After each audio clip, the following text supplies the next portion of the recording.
that's a good enough start for this episode. Talking about Dan DeRocha, let's talk about like GDC. Oh yeah. Yeah, Well, that went on last week, and a bunch of like shit went. Well, I say shit went down. A bunch of what? Dan Ross's throat? Do you mean at this point in time? Or... Yeah, because Love you, Dan. we could talk about like GDC as in games. I mean, that's not the fun part. We can talk about GDC, the real thing, in which it's just game devs getting drunk for about a week. Yeah, well, that's mainly the reason you go to these development meetups, isn't it, really? A little bit of showing each other's games, and most of it kind of sitting there and getting wasted. Yeah, and I can't think of anything more than GDC right now that's as bad. Like, E3 is bad, but, there's structure. I want to say there's structure there, but, like, there's no structure to GDC. It's, like, talks, which is just pretty much places to deal with a hangover, and then parties. As far as I can understand. So it's just like, go play a game, maybe, but really get drunk and then go to a lecture in which you just go to sleep. I mean... It's a very expensive drinking session when you think about it. Very expensive. Like, someone actually came out with, like, the report. Yeah. Apparently, like, GDC's been getting, like, a whole bunch of, like... they send out survey questions like afterwards. It's just like, how do you feel about this event? And it's just like a lot of like the indie devs have actually been reporting. It's like, yeah, the cost, it's insane.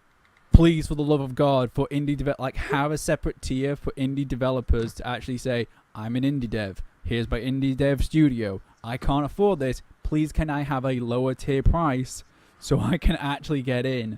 Yeah, that'd be a really good way of doing it because, as you said, like all these really indie developers, they're never going to be able to afford the £1,500 ticket price, plus the flight, plus the hotel, and everything else on top.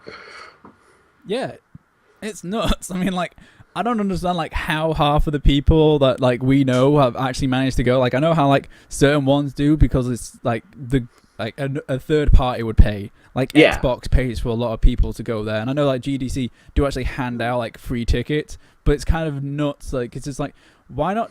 Because it's just like, you don't give a man a fish, you teach him how to fish, type thing. So like, don't give him free shit, just give him the option of cheaper shit.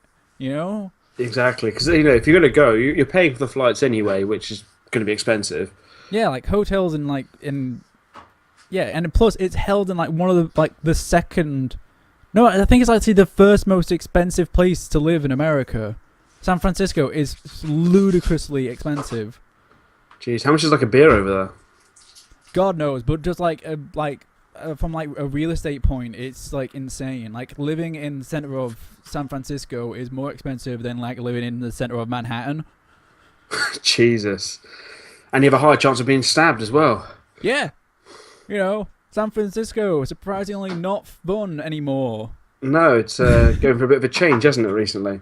Yeah, it's just like, just keep it like hearing stuff. It's just like, you go to the Tenderloin, you just get stabbed, and maybe you'll get a good burrito. Okay. Food, drink, and stabbing. Sounds like Newport.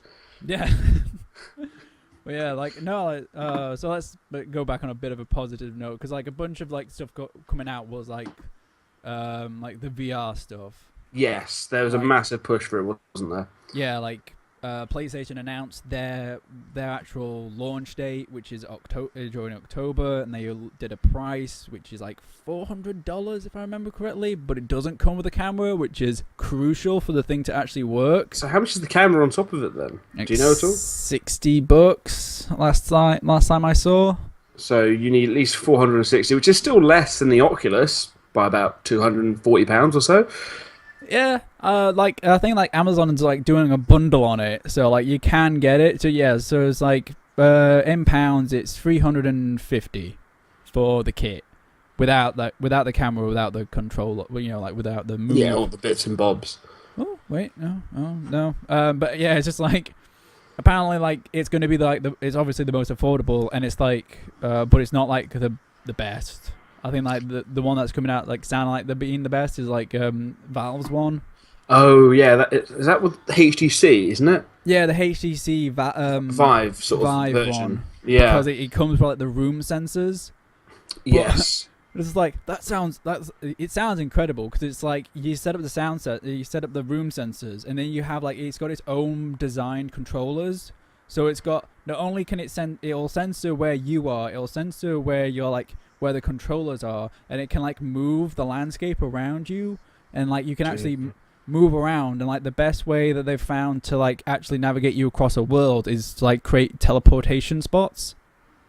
That's cool. So that is the closest we're going to have to proper, a virtual reality experience. Yeah, it's the closest thing you're going to get to like the holodeck right now. But like the question is like, who has that room space? Fucking nobody. You probably end up renting out like a town hall or something. I mean, like just setting up this VR set and hope that no one comes in and just sees you standing there walking around with headsets on. Well, it's like it's almost like they've created this. They've created this tech, and they're like really wanting to push it. But it's just like it's like they're trying to push an arcade into people's homes. Have you seen the frictionless surface? Kind of that treadmill that you can kind of walk on, but it hasn't got any moving parts. I imagine it would work quite well with that. Oh, yeah, I think I've seen that thing.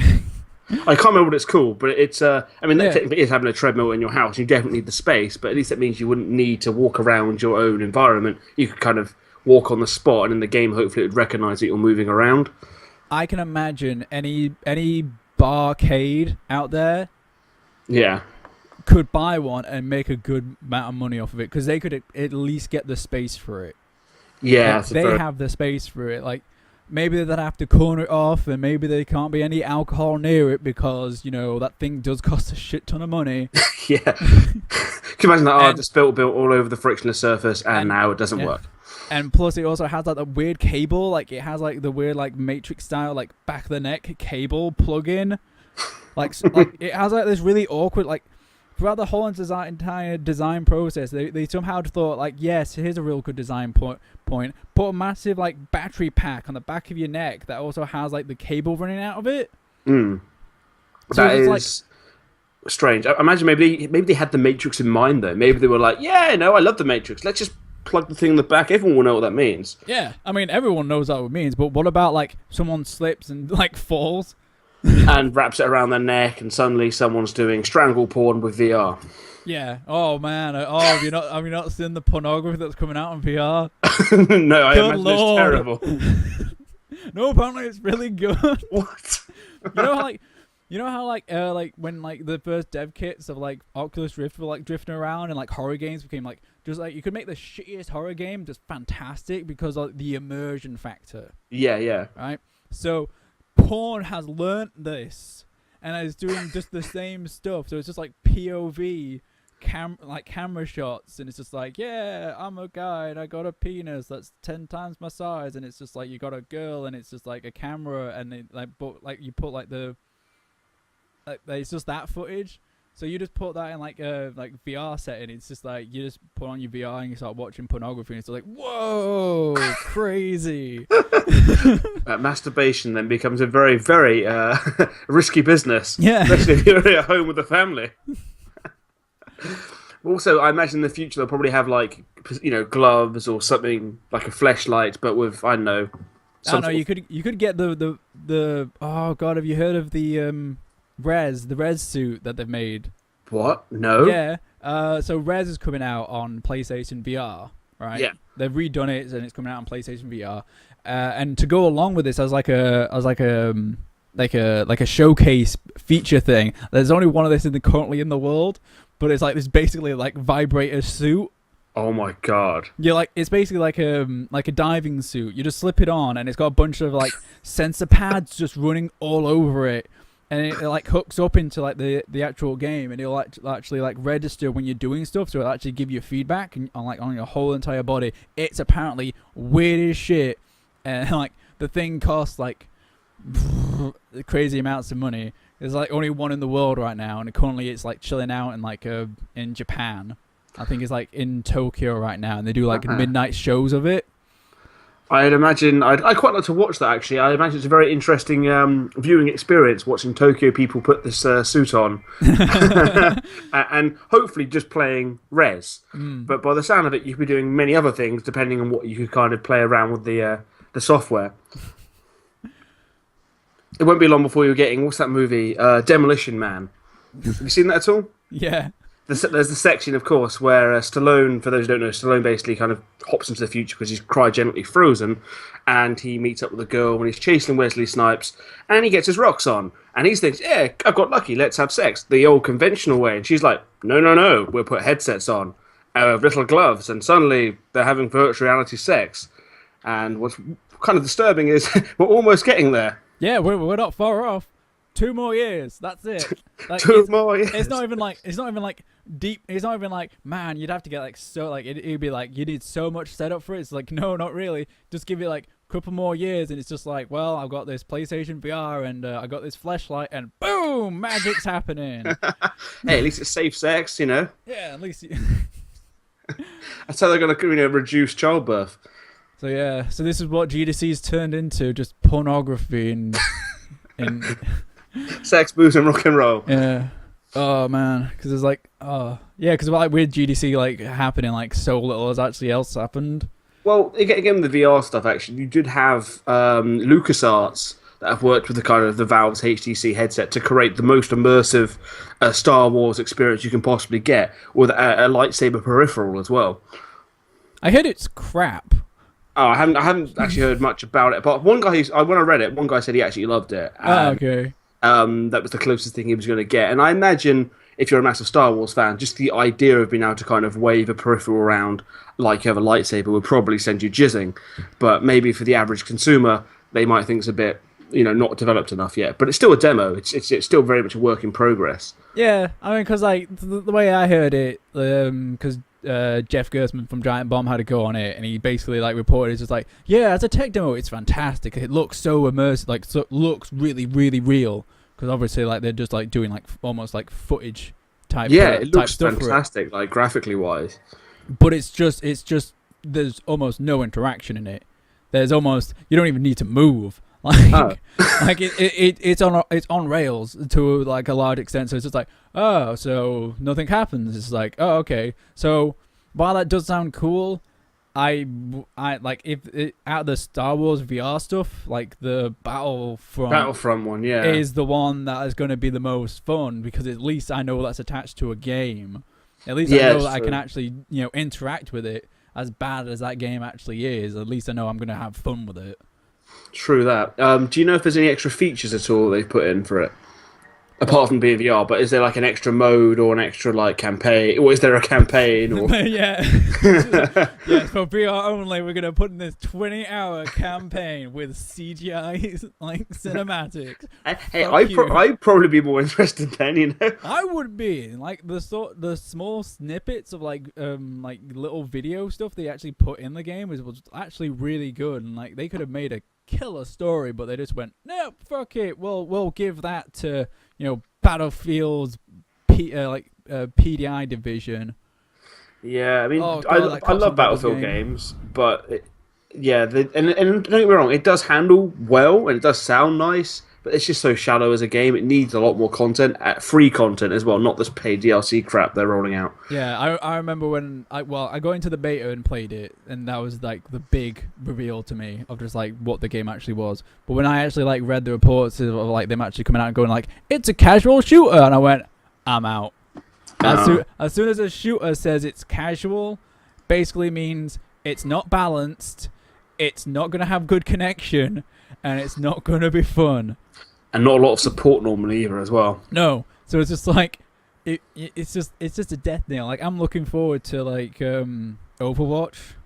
Oh, that looks really good fun actually, yeah. I'm really jonesing to get that for my PlayStation. I know I'm playing it on the PlayStation. I'm not going to be playing it on PC. I know I'll be playing it wrong and all that stuff, but I don't care. Hey man, I'll probably be joining you doing the same thing. I don't play many PC games. I play more console. Yeah, but it's just like, I know that it's going to be dedicated. I know the servers are going to be good. I know they're going to be keeping it updated. I know it's going to be competitive. I know I'm always going to be finding matches. And it's just like, it's everything that I need. So it's just like... Yeah. There's nothing more frustrating when you're waiting like 20 minutes to get a game and then, I don't know, the connection crashes. Yeah. Street Fighter 5. Have they patched it yet? Is it I got fixed? that. It's not, well, it's fixed, it works, but it's still missing a large amount of its content. Apparently this month it's going to have its update, but There's only like a week left of this month. Yeah, they ain't got long. They've got what? Literally a week. Yeah, you're right. 7 days. Literally a week they have to fix Street Fighter 5, or at least put in the content that they're adding. They have released the patch notes though, so that's one thing. So at least I know what's coming in this patch. I haven't got it yet. It's like, this is what's going to happen. You're like, oh wow, it's everything I've always wanted. A year later, here you go. And now we're going to roll out Street Fighter 6. Oh no, that's at least another 5 years off. Yeah. Well, hopefully by then they'll have learned. I mean, there's too many companies, big ones, that are not finishing games, in my opinion, not putting enough content in for the amount of money they're charging. Well, I had a theory about this, but I'm actually curious because like I picked up when I went to actually buy Street Fighter the other day. I didn't. I bought it. I bought it like 2 weeks out of launch. Yeah. And it was already half price. That's can't be good for their like financial forecast because for the company it's complete bollocks. They're really like fucking themselves in the foot. But like as a consumer, it's just like every game that's currently coming out, I just give it a week and it's like half price. This is amazing. And I guess, yeah, when it comes half price, then it's more like, okay, I'd pay that because it seems like that content values that price. Yeah, I can guarantee I could go into Game or like anywhere else in my town, and like I could probably pick up the Division for half price right now. Yeah, the Division, I don't know a huge amount about it. Working in CX, I get a lot of people coming in, trading in the Division, and we're going, is it a good game? And they're saying, yeah, it's fantastic. They just don't have the time to grind. Yeah. I totally get that. I totally get that because it's just like, well, it's like with that argument, you kind of like can understand like why microtransactions actually truly exist. Yeah, just kind of skip some of the grind. But then, should they not exist and just have a game that doesn't require as much grinding? Yeah, should a game actually have more content in it? Yes, yeah. It's fair enough. Game of the grind, I don't mind it, but it's just like when I've run out of content, that's a problem. And especially since that game, like the reports are coming out, like no one does PvP in that game. Nobody. Serious, even though that's a huge part of what the premise was. So it's like the game itself punishes you. Apparently, it punishes you so hard for like going rogue or even trying PvP that just no one's doing it. What do you know what they're doing at all to kind of cripple their PvP economy? Yeah, so like what they're doing right is like to go rogue in the dark zone. Basically, you basically like kill people, and then it's just like then your team is now labeled as rogue. So you got to survive for so long, or you just go around on a murder spree, whatever. But to like go rogue and then get killed being rogue, basically makes you not only lose half your money, a bunch of other resources. Also deducts you in what is very valuable, like the dark zone levels, which you need to be like high level in the dark zone to actually get your good gear. It actually deducts you 2 levels, which is huge. It's apparently like up to like I think it's something like 10 hours worth of gameplay you pretty much lose. Holy shit. Yeah, it's nuts. Like people are losing their mind over this, and this is why like the new tactic is. This is where like the secondary character comes in. So people are basically they've got the main, and then they've got the ult, and the ult is basically a dick. Yeah, they can do anything they want with it because it's not. They've already got like the main, and it can just do what it can be high level, ranked up, ready to go with all the best gear. So what they do with their ult is they just send that buck wild, and they just don't have to care then. But it's just like that's sad though that you need another character just to have a bit of fun like that. Yeah, it's also like insane of just like the way that they're punishing people. Like it makes sense in like the way that of like stopping like the abuse of going rogue, but it totally negates the actual value of going rogue because like the benefits just like the negatives outweigh the positives so much that just no one does it. It's so pointless doing it. Totally. The thing is, I also think it goes against what the game's about. It's a survival game where surely dog eat dog world where everyone would go for each other. Yeah. Isn't that's the idea, and that's why the idea of going rogue seems like a normal situation. I can understand maybe the cutting your money and maybe even getting rid of some of your gear, but they should never take away levels. Yeah, like the game itself really should have had two options. It should have two servers running at all times. It should have a PvP server, and it should have a regular server. And just get rid of the dark zone, or like in the regular server they have the dark zone, but in the PvP one, just say like, yeah, the dark zone just got out of hand and now it's all over the map, and just fucking go buck wild all the time, because that's what I used to play World of Warcraft a lot, and that's the server that's the type of server I used to play on a lot, was PvP, and it was crazy. Like, it was totally nuts. It's more fun though, isn't it? It's more exciting because you're not just kind of an NPC. Anyone you meet could be a person that's going to try and kill you. So there's that kind of tactical side of things. Yeah, like you roll up on a dude and it's just like, are you going to kill me? I don't know. Are you? I don't know. Guns drawn. Okay. Wait, who's got the bigger gun? Each other. Yeah, man, that's kind of crazy. Do you think they'll patch it? Do you think they'll kind of stop that happening, or at least be more lenient to kind of get their customer service and customer base back? Because if they carry on like that, I imagine they're going to kind of run out of people playing the division quite quickly. Oh, they got like a new patch coming out that launches the actual raid, which is standard MMO fare. Like you launch the end content after the first launch of your game, just so like people have enough time to actually get close to the end content, and then it also improves longevity, which is whatever. I hope they have raid matchmaking, because that was my biggest gripe with Destiny. Yeah, they do. They have like drop in, drop out matchmaking, which I'm fine with. I actually liked what Destiny was trying, because they didn't have like a clan system, but at least like they forced people to actually play together. I know. I think I didn't want to always talk to everyone. I knew what I wanted to do. I just wanted to kind of just get on with it. Yeah, exactly. Have like a lobby that I could just join, and even if it was like a yes or no, do you want to play this level? Just something, because I got to quite a high level, did the strikes again and again and again, and then by the time I got to the raids, a lot of my friends had stopped playing, on the Xbox One, and I was like, cool, I want to give it a go. And when I'd kind of randomly get lucky and hop on with a few people, there was always like two people missing, and they didn't talk or didn't communicate in any sense, So I don't know. I was just gutted. Like I haven't played any of the Destiny raids because no one's been there to play with. I've had no friends. Yeah, it's been a massive. Well, I've had the same problem. I got nobody on PlayStation to actually play with, so a large portion of Destiny has been lost to me. But I play so much of the multiplayer, I don't feel like I've lost anything, because at least that multiplayer is, for the most part, solid. Yeah, I'd agree. Actually, I played a lot of Destiny multiplayer. I might pick it up actually when I get a PlayStation 4 out, so we can actually play some of the raids. We can get a few more people online. Yeah, we'll do that. Stuff going on. Well, Dark Souls 3 stuff's already been leaked, hasn't it? Sort of thing. There's people already streaming. Yeah.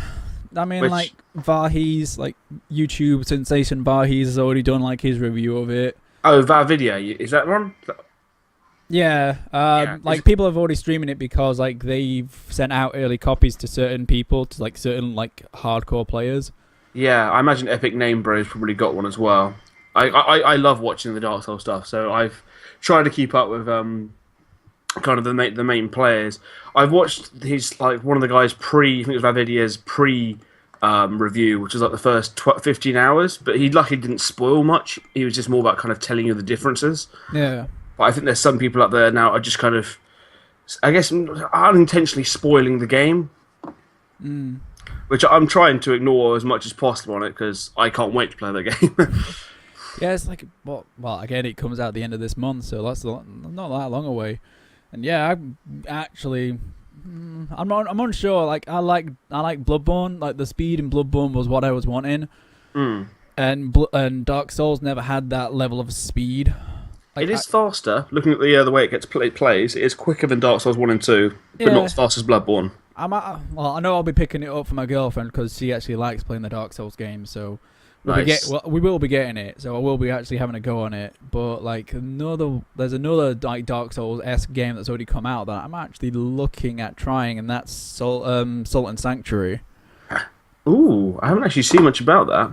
It's it's done by Scar Studios. You may know them from like Dishwasher Samurai or like Charlie Murder, which are both. I've heard of those both. Yeah. Scar Studios is the XNA like poster child. Scar Studios. Like when like XNA like first came out, like they first jumped on the bandwagon. Like they were like the first people there, and like Xbox went absolutely crazy to push them. Yeah. Well, from an outside perspective, they seem to be like, you know, Xbox's like absolute favorites because like any game they made it like they put a lot of like PR behind it almost. And like they did a lot for them, but now they've moved on to like PlayStation to make Salt and Sanctuary. And like Salt and Sanctuary is Dark Souls 2D. Ooh, now that is something I might have to pick up. Yeah, it is. Everything that is Dark Souls is in here. The combat, the only thing that's like majorly different, that there's a few tweaks, but like the major big difference is like the combat. You have launchers and combos. I'm looking at the images now. Actually, it's got like a hand painted esque feel to it at times, doesn't it? Yeah, like like the fact that it's like 2D makes it more interesting for me personally because like then like the whole like dodging stuff and like the fat roll, like even though it does have fat rolling, but it's like the actual combat is a lot more frantic and a lot more chaotic. Cause I imagine I would probably suck at it a bit more. I'm better in a 3D environment personally than 2D, but it does look really cool. Yeah, no, I'm actually like the fact that that they've put that level of like detail into the combat, it's kind of got me intrigued. Like hearing the fact that he's got a launcher in it is like automatically just making me go like, yes. So it's out right now then? It's on PC and PlayStation 4 or just PlayStation 4? I believe it's only out on PlayStation 4 right now. We'll be coming to PC as well, and at a later date probably Xbox One at some time. Somewhere in the far, far future, I imagine. Yes, and that's that's happening. Nice. Well, when I finally get myself a PlayStation, I most definitely will pick that up and give it a go. Speaking of go, have you heard about Pokemon? Was it Go GDC session cancelled? No, what's that? So they didn't showcase. I don't think at GDC, but look at it. So yeah. Well, I can't wait to see Pokemon Go and see how it's going to kind of explore the mobile environment, because that's what it is, isn't it? It's a mobile Pokemon game. Oh, it's a weird one where you just like take pictures randomly of like Pokemon that pop into like real world. Yeah, I can see that being crap. Yeah, I'm not sure what it will be like. It will be amazing and be like, holy shit, it's basically Pokemon Snap, which I would love, or it will be crap and you'll be like, oh, I've caught a Pokemon by taking a photo and now he's battling this other person's Pokemon that he's also caught, but we don't train them, we just take photos of them. Yeah, there's I can't imagine it's gonna be. I can't see it being good. I just can't.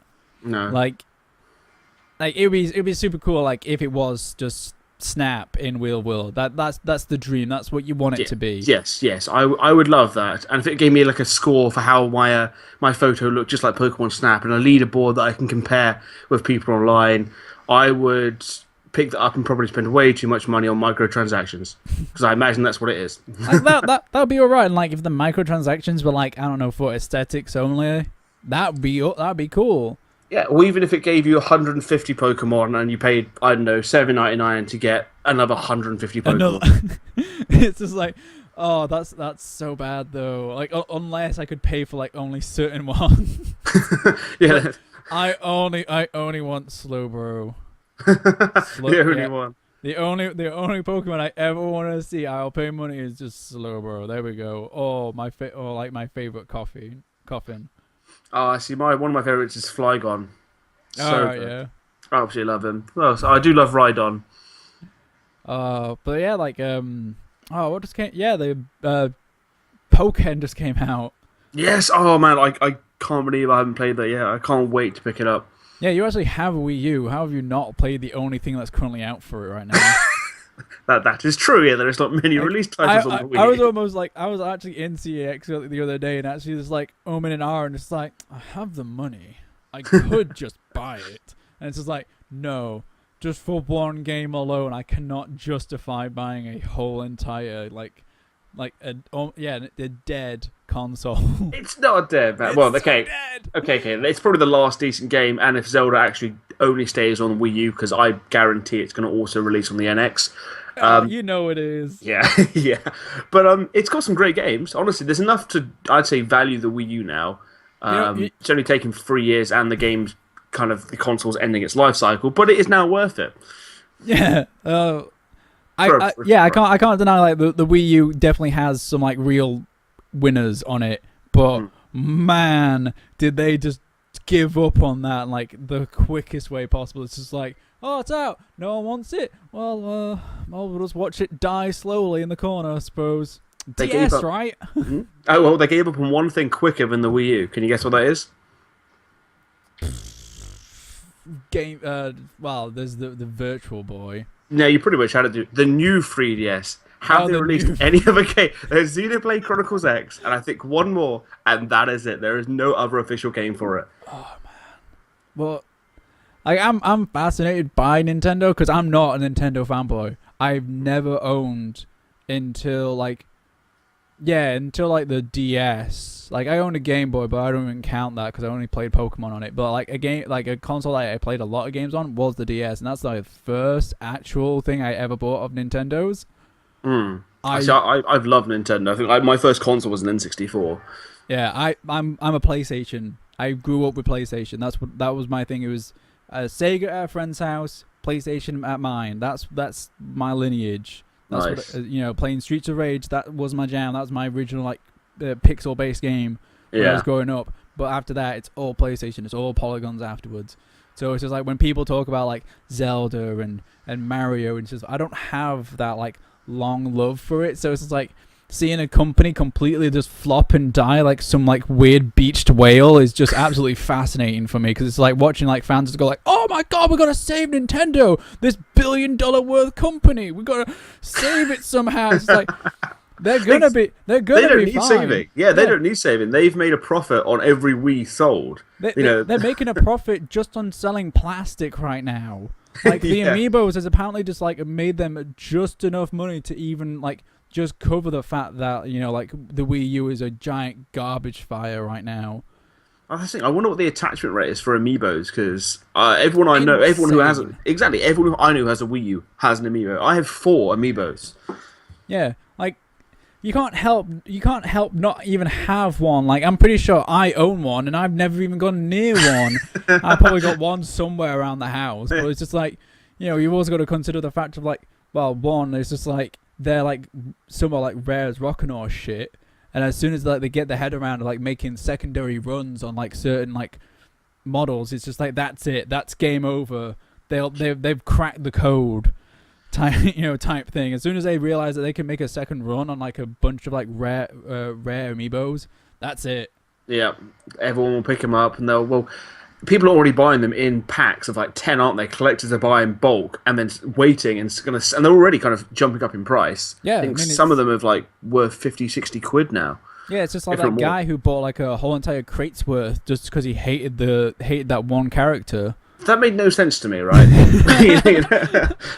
Because I was surrounded by that character. Yeah, he just bought a whole load of them, like on this one character, just because he hated it, like that character so much. Like he was just like, no one else is gonna have this one character. I'm gonna have them all just for my pure hatred alone. It's just like, this guy's insane. He has a little bit too much expendable income if you're gonna buy that, Jeez. I guess that's what you do when you become rich. You just become nuts and you just do crazy shit like that. That is true. I'd have loved to have seen what the Notch house party was like at GDC. Oh, yeah. I imagine just like a lot of GDC, it's a lot of drinking. Yeah, that's true. And a lot of people going like, have you played this game? Oh no, you're not cool. If you haven't played this game, I played it on browser. Oh, have you tried this new? Oh man, so many conversations like that. It's like hashtag not GDC, yeah. I did love that, especially like some people like they were like really getting into it, It's just like because I even got into it, it's like posting up your workload for the day. Yeah. Just like got washing to do, got like laundry to do, got dishes, got to go to the post office. Hashtag not GDC. I'm surprised people who saw, who at GDC saw that and did the opposite. Like, got to go to the pub, got to maybe have a shower, got to go meet this guy, might play a game. That sort of thing. Wake up in a stranger's bed. That'd have been cool to see a contrast. Oh man. Yeah. Another thing that came out of GDC, isn't it, is Halo 5's new multiplayer mode, which is basically firefight mode. What? Halo 5 still a thing? Yeah, it's somehow still going. On a side note, I love how little relevance like Halo now has. Yeah, I 4 I loved more than 5. I do like 5 quite a lot, to be fair. I've played hours of it, but I've now exhausted all the content because I appreciate they're bringing out new content on a semi-regular basis, but they should have brought out more. So it's like, oh yeah, more content this month. It's one map, one new weapon. I'm like, bring out a proper map pack. Bring out like 6 maps. Change it up a little bit. But it's also, I guess, like Call of Duty Black Ops 3, oddly, I've picked up recently. And that actually has quite a lot of content, more than I expected. Yeah, it's nuts. Apparently, like, it was like the most filled content game of like last year, like bar like obviously like The Witcher or something. Yeah, like The Witcher 3. For content, are they? Yeah, but it's just like, here's a full campaign, here's like a reverse campaign, here's a zombie mode with full story and full characters, here's a like fully robust multiplayer, here's a co-op mode, here's a story co-op zombie mode. It's like, Jesus Christ, video game, what are you? Exactly, it's the first one I can say, hell yeah, that is totally worth your money. It even has Jeff Goldblum in it. Yeah, it's got like Jeff Goldblum and Ron Perlman in it. Heather Graham. Yeah, all the heavy hitters of like 1990, yeah. Yeah.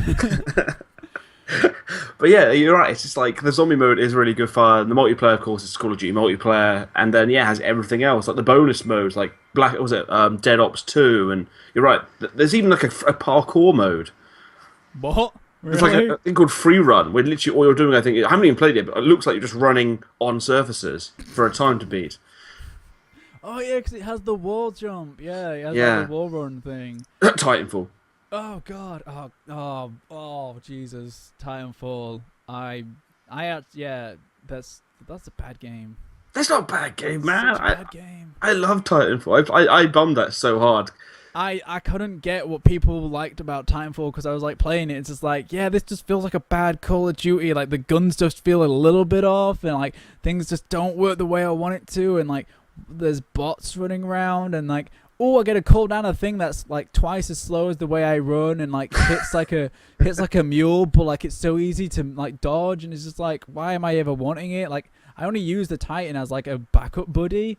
Yeah. Like that's all I ever use it for, because like everyone was like focused on taking it down, so I just run up and like just stab a bunch of people behind. So it's like, all right, that's the best way to use it. Obviously, I don't know.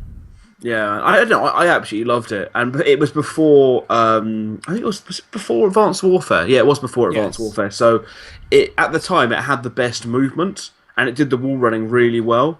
Whereas now, of course, you've got the new Call of Duty games, the new Battlefield games, and they're all doing stuff that Titanfall did. And also, it was one of the first games to properly introduce the burn card mechanic. Yeah, I never got that either. Cause it's well, I thought it was pointless and stupid, just for like the fact of like, just give me a loadout. I think the idea was it's trying to make it slightly more fair, because you had a loadout, but it didn't really add much. There wasn't much you could do. It was normally just a sight, maybe some rapid fire attachment. Yeah, you had a choice of like 8 guns and like 2 attachments, which is just like, that's crazy. That's nutterbutters. I think it was also, when I bought it though, it was like, as you said, like 20 quid. It was totally worth the money I paid for it, and I played it a hell of a lot. Yeah, because I played it first week. My friend had an Xbox One, and he got it, and we were playing it, and it's just like, this is alright. And like an hour later, we're like, done. You got anything else? Yeah, because that campaign, well, you can't really call it a campaign. No. It's a series of 12 missions, but when I played it, it was totally worth the money, and all the DLC has made it better. That's the thing, like, I bought it with all the DLC for like 16 quid or something. And and their map packs are actually decent and varied. So I'm intrigued to see what they do for Titanfall 2, but they will definitely have to, up the content. They can't just do the same thing. Yeah. And yeah, like Titanfall 2 is eventually going to be coming. They've already announced it pretty much. Yeah. I think this summer, it'll be announced. And like this time, the development team won't be in the lore office as much. So there's that bonus that you can at least have a full working team on it. Oh yeah, isn't it because the lead developer, because they were part of the Modern Warfare 2 team, weren't they? It was going through a lawsuit to some degree. Yeah, the bulk of the actual team at Respawn were like the two heads of what basically was the Modern Warfare franchise. And the Infinity Ward team, isn't it? Yeah, and a bunch of like those veterans from there went away to like make Respawn, and like during the development of Titanfall, a lot of them had to get called away because they were currently still in the lawsuit of suing Activision. So a lot of like, basically it was just like a case of like, they would sit down for like a day of work, they'd start, and then they'd get a phone call, and then whatever they were doing, they'd just have to turn it off and just leave for the rest of the day because they'd have to go to like the lawyers, and that happened a lot apparently. That happened pretty much throughout the whole entire production of like that game, and it's just like, well, no wonder it didn't have a lot of content since it barely had anybody actually working on it. In the office, like one person working per day. They alternated, right? Yeah, pretty much. It's just like the janitor had more of like a development role than like most of the designers. By the sounds Spent more of time in the office, yeah. It's crazy. It's absolute crazy. It really is. What else is out? Oh yeah, they've announced the BioShock collection, haven't they, as well? Oh Jesus. Yeah. Play the one good game and the two mediocre ones. No way, man! Like, okay, which one do you think's the good one first? The first, it was actually good. Like, I got a lot of enjoyment out of the first one. The second one is good. I will say that. Like, the Madura's Den DLC really was worth like actually getting because it actually was good. But like, what's it, the last one? Infinite. Oh god, that game was garbage.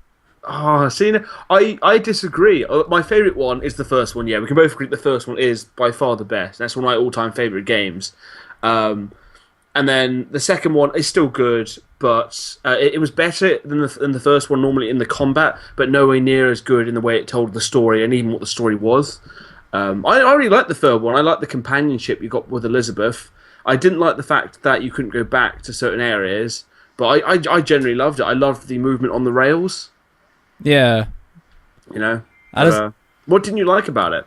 A lot of it. Like, I like the feel of like the melee on it. I really like the visceral look of it. I really did dig like a lot of like the visual aesthetics, but like the story is just so all over the place and never actually felt like, it always felt like there was like huge chunks. Like, there were whole missions missing out of that game because it's just like, within like the first 20 minutes, I'm already seeing Elizabeth, and it's just like, that felt like that should be like a mid-game reveal type thing. And then you have the whole thing about like alternate dimensions that don't really go anywhere with like the arms, like the gun stuff, and it's just like, what's going on? And then like the end happens out of nowhere, and then you're just there just drowning yourself, and it's just like, whoa, what the fuck? And then it just says like, then it just ends.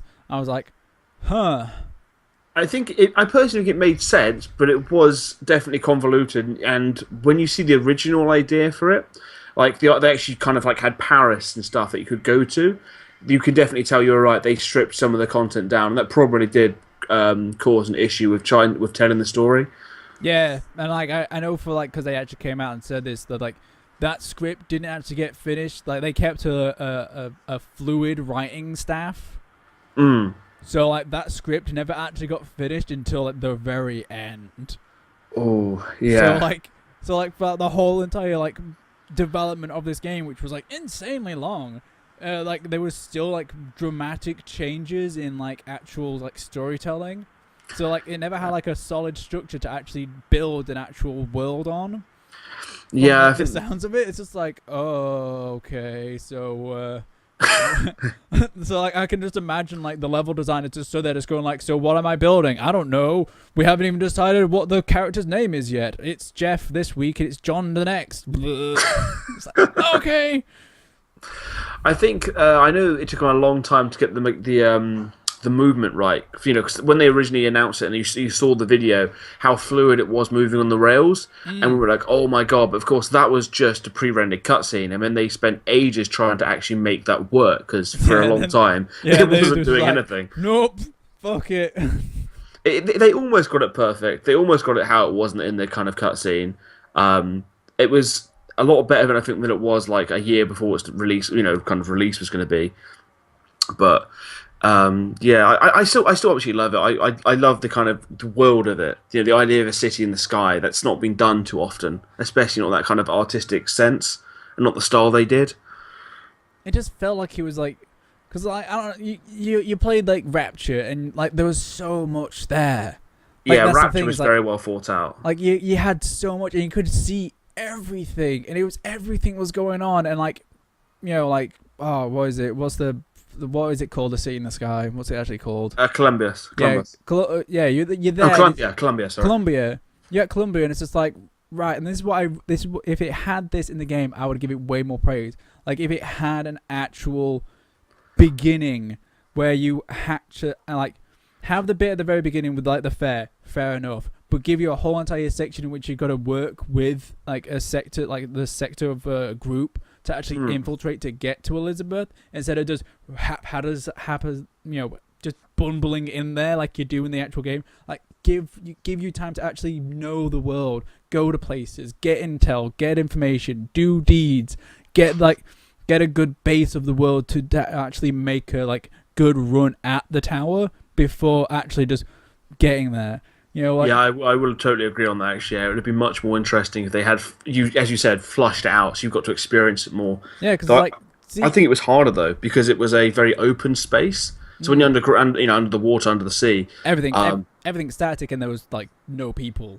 Yeah, it's claustrophobic. You can make quite small corridors. I think when they were trying to build like a city in the sky, there is a lot of space you've got to play with, and you've got to kind of. I think it's very difficult to kind of picture that and how you're going to kind of move all these islands that are kind of interlocking together. But I would totally agree actually with the idea that they should have had it so that getting to her was more of a challenge and you experienced the world a bit more. Yeah, just because like that's the thing that I missed the most out of like actually playing the game is just like I don't feel like I'm knowing a lot about the world. Like I got, you know, like I say, like I got a lot out of Rapture because I got to explore a lot of it. It's not allowing me to actually explore Columbia at all. And it was very linear in that sense, wasn't it? Yeah, and it's just like that's just a huge part of what it was missing. And it's just like if it had that, then I would actually give it way more praise because it's like it looked beautiful. I really wanted to explore it, but it's just like the game's just like going like, no story, no. You care about Elizabeth? Yes, I care about the dumping machine that she is. Her personality really is riveting. What's At the time, though, she was one of the best. She probably is still one of the better companions. Come on, think about her and the one out of The Last of Us. It's very hard to do a companion character well because there's so many of them that are so god awful. Yeah, but at the same point, like when I consider her to the actual value of what she is in the game, she's nothing more than just a walking vending machine. So her versus a vending machine, I just take the vending machine. You see, like because it's like at the same year, like Ellie came out. Yeah. You know, like The Last of Us. That's Ellie, yeah. Yeah, Ellie came. Like Ellie was an actual physical character, and she had depth as an actual person. Yeah. And like the DLC that they actually came out with, like really fucking fleshed her out. Oh, actually, the DLC for Bioshock Infinite was probably some of the best stuff, and that's actually what you did get to. I didn't get to actually play it. I did hear that it was actually good, so I do feel like I did miss out on something. I guess that's when they flushed her out a lot more, actually, because you did play as her, and it was purely stealthy. Yeah. There was like 3 sections, and you got to know the character a lot better. I think that's also because I'm, you know, looking back, I feel quite fond of her because I did play the DLC. Yeah. And I haven't actually played the Last of Us DLC, actually. When I get the PS4 one, I'll probably go through and play all of it. Yeah, like get the remastered one. It's not that bad. Like it's really fucking pretty. I will say that because that was one of the first things I ever got for my PlayStation 4 because it was fuck all when I first got it. It's a bit like the Wii U for the first 2 or 3 years of its life cycle. Yeah, pretty much. But yeah, at least now, like at least I'm rolling in good stuff. Like, at least I've now got a decent like collection for like a video game of like PlayStation 4 now, and plus like just got Broforce for like the last month of like free games, which is nice. God. I tell you what, Broforce is a fucking good game. It's ridiculous how good that game is. I haven't actually played it. I've seen, of course, people play it, but I haven't actually checked it out yet. It not only like whatever you've seen of it, the game actually gives you way more. It's crazy. It's nuts. It's something like it has like a hub world in which like that's how you like you're basically in a helicopter and you fly around the world to like go to missions.